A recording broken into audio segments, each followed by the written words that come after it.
জ্বালানির যে অব্যবস্থাটা আমরা পেয়েছি, এটা আমরা তৈরি করি নাই, আমরা এটা উত্তরাধিকার সূত্রে পেয়েছি। আজকে বাংলাদেশে যদি পুরোপুরি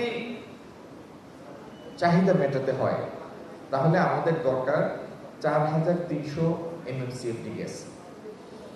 এই মাটির নিচে থেকে আসে প্রতিদিন 1700, আর এলএনজি দিয়ে আনি আমরা মোটে 900, 2600। তাহলে ডেফিসিট কত? আরো 1400 থেকে 1700 ডেফিসিট, যদি প্রত্যেককে ফুললি স্যাটিসফাই করতে হয়। কালকেই এলএনজি বাড়ানো সম্ভব না। সরকার প্রস্তুত এলএনজি আনার জন্য, কিন্তু এলএনজি বাড়ানো সম্ভব না, কারণ এলএনজি লিকুইড, এটাকে গ্যাসে রূপান্তর করার জন্য যে কলকবজা, সেই এফএসআরও আছে আমাদের দুইটার ক্যাপাসিটি হলো 1100, কিন্তু 90% এফিসিয়েন্সিতে করলে 935, 950 মতো আসে।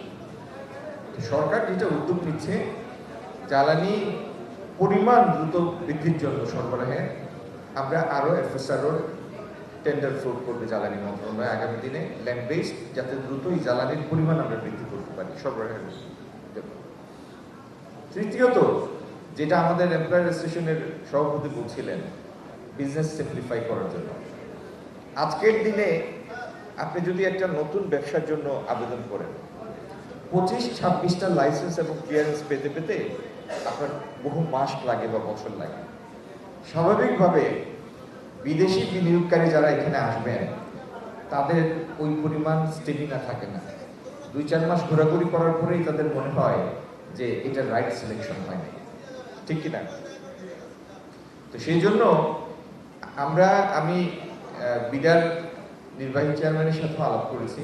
ইনশাল্লাহ আগামী দিনে আমরা এমন একটা ব্যবস্থা যাব, যেখানে অ্যাপ্লাই করার সাথে সাথে আমরা প্রফেশনাল ক্লিয়ারেন্স বা লাইসেন্স যেটাই বলেন, সেটা রাইট ওয়ে ইস্যু করে দেব। এবং পার্মানেন্ট ক্লিয়ারেন্সের জন্য তখন প্রসেস চলবে, সেটা 6 মাস হোক, 1 বছর হোক, তাতে কোনো সমস্যা নেই। কারণ প্রফেশনাল লাইসেন্স বা ক্লিয়ারেন্স পাওয়ার মাত্রই আপনি আপনার কাজ শুরু করে দিতে পারবেন। সো যে জিনিসটার প্রসেস করার জন্য আগে বছর 1.5 বছর যেত, সেটা এখন অ্যাপ্লাই করা মাত্র ইনশাল্লাহ যাতে পেয়ে যান, সেই মাধ্যমে আমরা যাচ্ছি। জ্বালানি নিরাপত্তা আমাদের জন্য কি পরিমাণ দরকার, তার একটা দৃষ্টান্ত আজকের দিন। কোনো কারণে যদি ডিজেল পেট্রোল আসা বন্ধ হয়ে যেত, তাহলে কি দাঁড়াতো?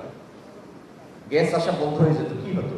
কলকারখানা সবই বন্ধ হয়ে যেত, বাসা বাড়িতে আমরা বাতি জ্বালাতে পারতাম না।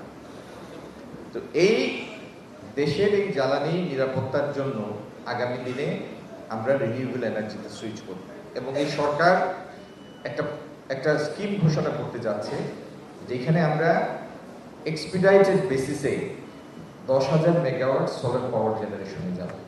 আপনারাই করবেন, সরকার করবে না, প্রাইভেট সেক্টরই করবে, কিন্তু আমরা সেই সহায়ক স্কিম নিয়ে এগিয়ে আসবো এবং লজিস্টিক সাপোর্ট নিয়ে এগিয়ে আসবো।